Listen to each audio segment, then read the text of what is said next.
Hello friends, एक बार फिर से हमारे चैनल श्रीदेवी क्लासेस में आप सभी का स्वागत करते हैं। जैसा कि पिछले कुछ वीडियोस में हमने फैशन से रिलेटेड बहुत सारी ऐसी इंफॉर्मेशंस के बारे में जाना कि किस तरीके के ड्रेसेस का यूज करके आप एक अच्छे फैशन को क्रिएट कर सकते हैं, कौन सी स्टिचेस का यूज करके आप एक बहुत ही अच्छा डिजाइन बना सकते हैं। उसी तरीके से आज हम जो बात करेंगे वो है बच्चों के ड्रेसेस के बारे में कि जो हमारे न्यूबॉर्न बेबीज होते हैं उनके लिए हम किस तरीके की ड्रेस का चुनाव कर सकते हैं, कैसे उन्हें तैयार किया जा सकता है। अगर आपका कोई भी छोटा बेबी है तो हम उसको कौन सी ऐसी ड्रेसेस है जिसको पहना सकते हैं, उनकी जो बॉडी स्ट्रक्चर है या फिर उनका जो बॉडी है उस पे कौन सी ड्रेस रिक्वायरमेंट है, उसके बारे में हम आज बात करेंगे कि आप कौन से ऐसे पॉइंट्स हैं जिनका यूज करके आप अपने बच्चे के लिए ड्रेस खरीद सकते हैं और कुछ इसके इंट्रोडक्शंस है उसके बारे में आज हम इस वीडियोस में बात करेंगे। तो चलिए शुरू करते हैं सबसे पहले उसके इंट्रोडक्शन से।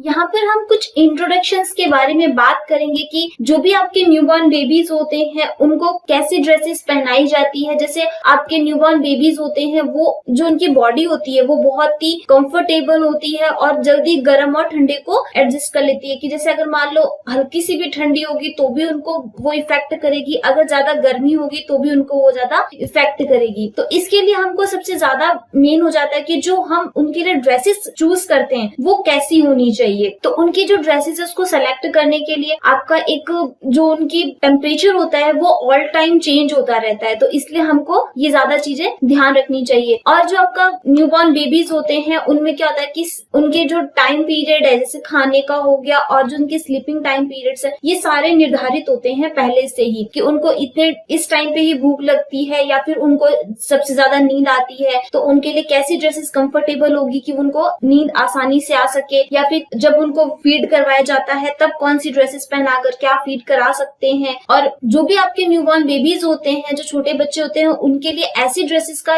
यूज करना चाहिए जो उनके लिए कंफर्टेबल भी हो और जिससे आप इजीली वॉश कर सकते हैं और इजीली उसे पहना करके उतारा जा सकता है। क्योंकि अगर उनके अंदर ज्यादा फास्टनर्स वगैरह या फिर कुछ ज्यादा अट्रैक्टिव चीजों का यूज किया जाएगा तो हो सकता है कि उनकी बॉडी उस चीज को कवर ना कर पाए और उन्हें वो जो उनकी बॉडी है उनके अंदर स्ट्रेसेस स्टार्ट हो जाते हैं या फिर जो बाहर का जो क्लाइमेट है वो उसके लिए सूट ना करे या फिर जो आपका फैब्रिक का कलर है वो उसके लिए इफेक्ट कर जाए। तो इसलिए ये सारी चीजों का ध्यान रख के ही एक बच्चे के लिए ड्रेस डिजाइन किया जाता है और उसी तरीके के डिजाइन्स को देखकर ही बनाया जाता है। और आप जब भी किसी न्यूबॉर्न बेबी के लिए ड्रेस खरीदते हैं तो ये सारी चीजें जैसे उनके कलर कॉम्बिनेशंस हो गए, उनका जो फैब्रिक है वो चीज और जो उन्हें पहना रहे हैं या फिर आपका जो बेबी है वो कितना बड़ा है, कितनी जल्दी ग्रोथिंग करता है, कैसा है, तो उसके अकॉर्डिंग ही ड्रेस का हमेशा चुनाव करना चाहिए। तो आज हम इसी के बारे में और कुछ बातें जानेंगे। जैसे हमने यहाँ पर कुछ इंट्रोडक्शन देख लिए हैं तो उसी से रिलेटेड और भी कुछ ऐसी इंफॉर्मेशन देखते हैं। जैसा कि यहाँ पे कुछ पॉइंट्स दिए गए जैसे की पॉइंट्स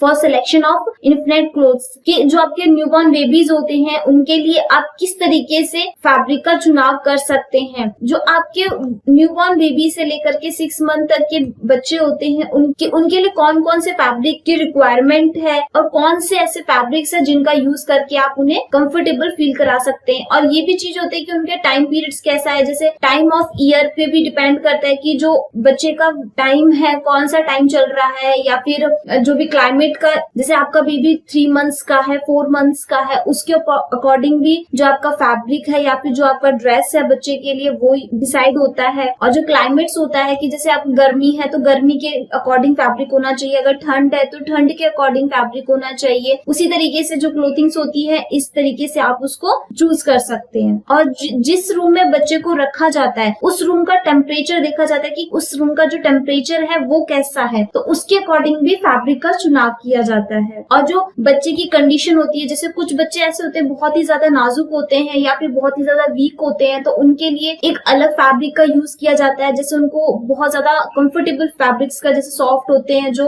उनका यूज करके उन्हें पहनाया जाता है। जैसे अगर वो ज्यादा वीक होंगे तो उनको क्या जो बाहर की क्लाइमेट्स होती हैं वो बहुत जल्दी इफेक्ट करती हैं, उन्हें सर्दी भी बहुत जल्दी लग जाती है और गर्मी भी बहुत जल्दी इफेक्ट करती है। तो ये सब चीजें देखकर ही क्लोथिंग का सिलेक्शन करना चाहिए। यहाँ पे कुछ ऐसे सिलेक्शंस दे रखे हैं जो आपके न्यूबॉर्न बेबीज होते हैं उनके लिए कैसे आप चुनाव कर सकते हैं। सबसे पहले आपका होता है कि जो भी ड्रेसेस आप यूज कर रहे हैं वो उनके लिए कंफर्टेबल होना चाहिए और इजी होना चाहिए उनको पहनाने और उतारने के लिए। ये सबसे मेन पॉइंट होता है कि कोई भी पर्सन है या फिर आप चाहे बच्चों को ले लीजिए या चाहे बड़ों को ले लीजिए, जो भी आप फैब्रिक पहनते हैं, जो भी आप क्लोथिंग सेलेक्ट करते हैं, वो आपके लिए कंफर्टेबल जरूर होनी चाहिए। सबसे पहले यहाँ पे पॉइंट दे रखा है कि जो भी फैब्रिक का यूज किया जा रहा है, जो मटेरियल यूज किए जा रहे हैं वो कैसा है, जो उसके अंदर ड्रेसेस है उसकी डिजाइन कैसा है और उसे किस तरीके से तैयार किया गया है, ये सारी चीजें हमें ध्यान रखनी चाहिए जब भी आप किसी बच्चे की ड्रेस लेते हैं या फिर उसे तैयार करते हैं। तब जैसे सबसे पहला पॉइंट आता है हमारा use of right fabric material, कि जो भी आपका फैब्रिक है वो कैसा होना चाहिए, जो उसके अंदर मटेरियल यूज हो रहा है वो कैसा होना चाहिए। जब भी आप किसी बच्चे के लिए ड्रेस तैयार कर रहे हैं तो आपका जो फैब्रिक है वो बहुत ही सॉफ्ट होना चाहिए, झरझरा होना चाहिए, मतलब एकदम पतला होना चाहिए, जिससे क्या उसको इजीली हवा भी लग सके, जैसे मुलायम भी होना चाहिए, लचीला होना चाहिए। ये सारी क्वालिटीज आपके बच्चे के फैब्रिक्स में होनी चाहिए। मेनली आपके जो कॉटन वाले फैब्रिक्स होते हैं वो सबसे बेस्ट होते हैं किसी भी बच्चे की ड्रेस के लिए। जैसे आपके जो ब्लाइंड फैब्रिक्स होते हैं वो भी आपके कॉटन मिक्स वाले होते हैं, वो भी थोड़ा बहुत कंफर्टेबल ही होते हैं आपके बच्चों के लिए। और जो बच्चों के कपड़े हैं वो लाइट वेट के साथ साथ हल्के से गर्म भी होने चाहिए, जिससे क्या उनकी बॉडी टेम्परेचर है जो उसको वो अच्छे से अब्सॉर्ब कर सके और उन्हें इजी रख सके। और जो भी फर वाले मटेरियल्स होते हैं उनको अवॉइड करना चाहिए बच्चों के फैब्रिक्स के लिए, क्योंकि क्या होता है कि जो उसके फर होते हैं छोटे छोटे, वो हो सकता है कि बच्चे के मुंह के अंदर जाकर के वो एक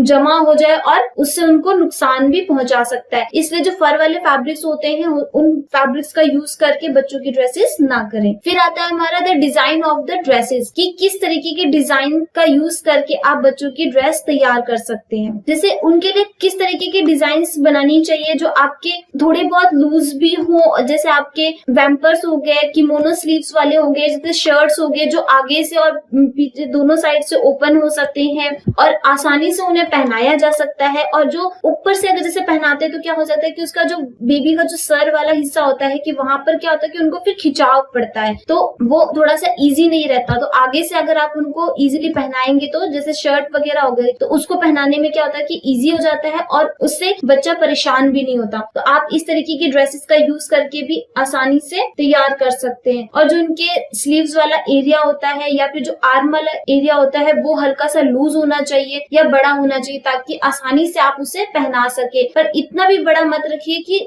उसको अनकंफर्टेबल होने लग जाए, जैसे आपको फोल्ड करना पड़ जाए या फिर आपको कहीं से सल वगैरह डालनी पड़ जाए, तो उससे क्या होगा कि उसको इजी नहीं रहेगा। तो इस तरीके से बनाए कि उसको पहनाने में भी इजी हो जाए और उसे अनकंफर्टेबल भी ना रहे। यहाँ पे कुछ और पॉइंट्स ऐसे दे रखे हैं जो आपके बच्चों के ड्रेसेस के लिए यूजफुल रहते हैं, जैसे ट्रिमिंग्स वगैरह या फिर फैंसी चीजों का यूज करके ना बनाए, और जो उनकी नेक लाइन है उसकी फिनिशिंग कैसे देनी चाहिए, ज्यादा टाइट वगैरह नहीं होना चाहिए, रोल वगैरह जो रोल नेक वगैरह होते हैं उनका यूज ना करके बनाए, और जो बटन्स वगैरह होते हैं या फिर कुछ एल्युमिनियम वाले जो फास्टनर्स होते हैं उनका यूज करके उसे नहीं तैयार करना चाहिए। तो कुछ ऐसे पॉइंट्स भी दिए हुए हैं जिनका यूज करके आप आसानी से किसी बच्चे की ड्रेसेस को क्रिएट कर सकते हैं। कैसे आप अगर किसी बच्चे की ड्रेस खरीदने जा रहे हैं तो क्या क्या चीजें ध्यान में रख के उन्हें ले सकते हैं। फिर है द मेथड ऑफ कंस्ट्रक्शंस, की किस तरीके से आप बच्चे का जो वस्त्र डिजाइन है या फिर जो उसकी ड्रेस है उसको बना सकते हैं। जो भी बच्चों के गारमेंट्स होते हैं वो आपके कंफर्टेबल होने चाहिए, लूज होने चाहिए, और उनके जो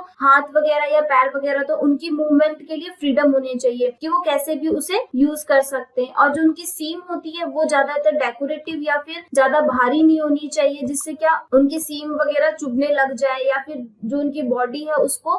वो रब करे, मतलब ज्यादा स्क्रैच करेगी तो क्या हो सकता है कि उनके रैशेस वगैरह हो सकते हैं। तो इस तरीके की जो फैब्रिक होता है या फिर जो आप डिजाइन बना रहे हैं उसका यूज ना करें। लैटिन के जो फैब्रिक्स होते हैं वो ज्यादातर आप जो बच्चों के पेरेंट्स होते हैं उनकी पसंद पर निर्भर करता है, या जो भी इस वक्त क्लाइमेट वगैरह जो भी उसके डिजाइन होते हैं वो और उनकी पसंद और नापसंद पे तैयार किए जाते हैं। जब भी हम बच्चों के लिए कोई ड्रेस लेने जाते हैं तो मेनली होता है कि जो पेरेंट्स होते हैं उनकी पसंद सबसे ज्यादा मेन होती है कि वो किस तरीके से ड्रेसेस पहनाना चाहते हैं अपने बच्चों को और कैसे उन्हें तैयार करना चाहते हैं। और जो क्लाइमेट्स वगैरह होती हैं या फिर जो भी फैशन चल रहा होता है उसके अकॉर्डिंग भी जो गारमेंट्स वगैरह परचेस किए जाते हैं वो ज्यादा इंपॉर्टेंट होते हैं कि आपके जो भी बच्चा है वो कंफर्टेबल भी रहे और साफ सुथरा भी रहे। इसके लिए भी इस तरीके के ड्रेसेस का यूज किया जाता है और ज्यादा ज्यादा ड्रेसेस का यूज किया जाता है कि क्योंकि जब भी बच्चा छोटा होता है तो ज्यादातर ड्रेसेस को खराब करता है, तो इसलिए हमेशा उनके ड्रेसेस को चेंज करना पड़ता है। तो ज्यादा से ज्यादा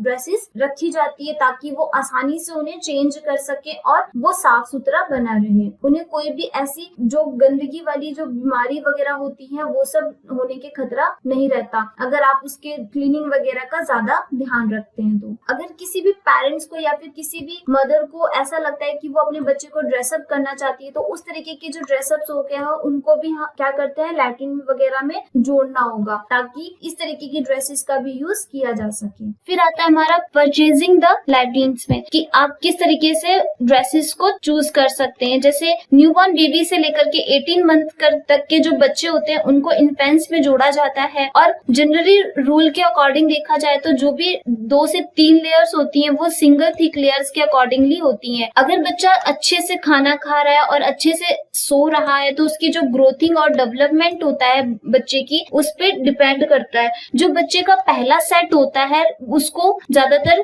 लैट्रिन कहा जाता है। जैसे लैट्रिन में आपके कुछ ऐसे आइटम्स है जिनको इंक्लूड किया गया है, वो है आपके जैसे गाउन एंड रैपर, शर्ट्स झबला हो गया, डायपर्स और डायपर्स कवर हो गए, स्वेटर सैक्विल होल्ड हो गए, वॉलनट और कैप हो गए, बूट्स और शूज हो गए, मिल्टन्स हो गए, बिब हो गया, आउटरवेयर ड्रेसेस हो गए, टॉवल्स एंड फेस क्लोथ्स हो गया, ब्लैंकेट्स हो गए, कैरी सीट्स हो गई, मटेरियल्स पैड्स हो गया, लैप हो गया, नैपकिन्स हो गई। इन सब चीजों को ज्यादातर जो न्यूबॉर्न बेबीज होते हैं उनके लिए ऐड किया जाता है। हर एक मटेरियल्स का एक अलग इफेक्ट होता है कि जैसे आपके कमीज और झबला हो गया कि उस टाइम उसको किस तरीके से पहना जाता है और जब उनको फीड करवाया जाता है या फिर कुछ ऐसे खिलाया पिलाया जाता है तो बिब का यूज किया जाता है। ब्लैंकेट का किस तरीके से यूज कर सकते हैं आप। ज्यादातर जो आपके 1 ईयर के या फिर जो आपके छोटे बच्चे होते हैं उनकी जो ग्रोथिंग होती है वो जल्दी होती है। तो जब भी आप किसी न्यूबॉर्न बेबीज की ड्रेसेस खरीदते हैं तो हो सके तो उनके लिए 1 इंच या फिर थोड़ा बहुत बड़ा साइज खरीदना चाहिए क्योंकि उनकी जो 1 ईयर तक क्या होता है कि उनकी ग्रोथिंग जल्दी होती है। तो अगर आप उनके लिए जितना